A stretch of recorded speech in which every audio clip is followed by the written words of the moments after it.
Mercutio is not there to lighten the mood. He is there to make the play more dangerous. Yes. People remember the jokes and stop there. That misses the point. Mercutio is funny, but his real job is to push energy, insult, pride, and violence into the story. So if you reduce him to comic relief, what do you miss? You miss the fact that he changes the pressure of the whole play. He is one of the reasons Romeo and Juliet cannot stay inside their private love story. Mercutio keeps dragging the play back into the public world of rivalry, swagger, and risk. And he does that from the start, right? Even before the duel.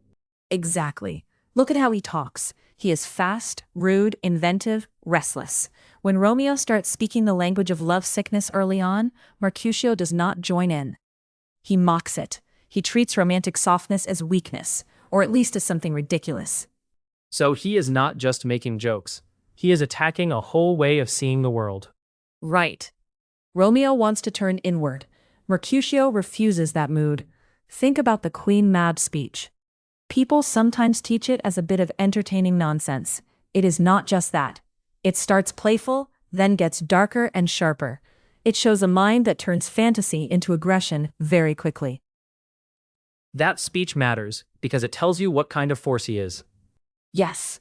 Mercutio is unstable in a useful dramatic sense. He can be dazzling and funny, but he can also turn hard without warning.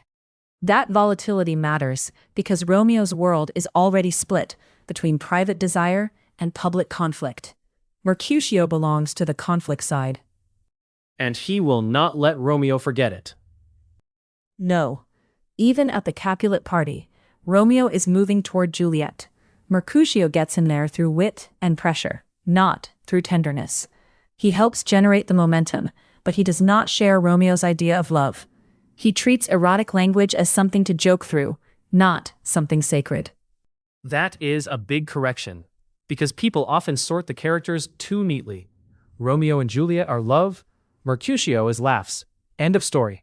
That is the lazy version. In the actual play, Mercutio's wit is not separate from danger. His language is competitive. He talks to win, to expose, to dominate. Even his jokes have blades in them. Which brings us to Tybalt. Because once Tybalt enters the picture, verbal force starts leaning toward physical force. Exactly. Mercutio and Tybalt are not opposites in a simple way. Tybalt is more formal, more openly obsessed with honor and fighting. Mercutio is looser and more verbally brilliant. But both of them energize the male culture of challenge and response. Both make backing down difficult. And then, Romeo tries to do the thing people praise him for. He refuses the duel. Yes, and the scene gets worse because of it. Romeo's refusal is morally attractive on the surface, but dramatically, it creates confusion and weakness in public. Tybalt insults him. Romeo will not answer.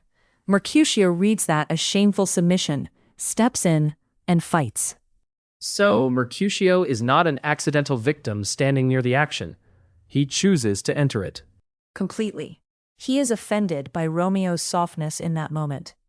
He would rather risk death than let Tybalt's challenge stand unanswered. That tells you who he is. Honor, style, aggression, performance, all of that matters to him more than safety. And the staging of that moment is brutal because Romeo tries to stop the fight and makes it worse. That is the key turn. Romeo gets between them. Tybalt wounds Mercutio under Romeo's arm.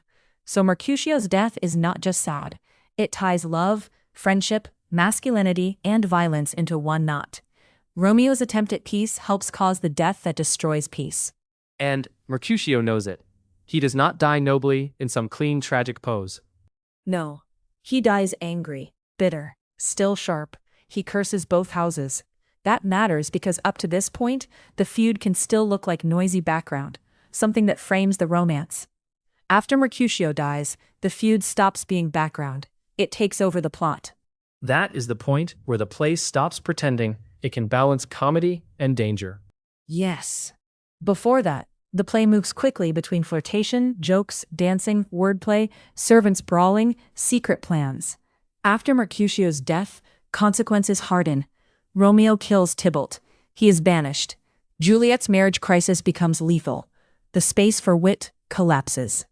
So, Mercutio's death is not just emotionally shocking. Exactly. It changes the engine of the play.